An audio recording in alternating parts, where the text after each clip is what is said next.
škola Olga Milošević tradicionalno svake godine postiže odlične rezultate u stolnom tenisu. Tako je bilo i ove godine. O našim uspesima naše ekipe pričat će nastavnik fizičkog Miloš Dinić. Na opštinskom takmičenju koje je tradicionalno održano u našoj školi, učenici naše škole su osvojili prvo mesto kako u muškoj, tako i u ženskoj kategoriji, kako u ekipnim, tako i u pojedinačnim kategorijama.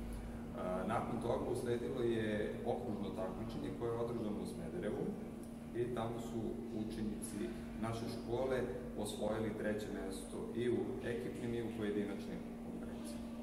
Učenica 8. razreda Maja Vičentijević, koja se inače bavi atletikom, oprobala se i u stolnom tenisu.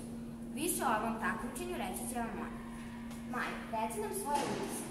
Pa meni je pre svega bilo lepo, ovo je jedno novo iskustvo za mene. Osvojila sam treće mesto u pojedinačnoj kategoriji i drago mi je što sam bila deo ove školske ekipe i nadam se da će oni sledeće godine biti još bolji. Školski sport Srbije o stolnom tenisu Najdana Đokić.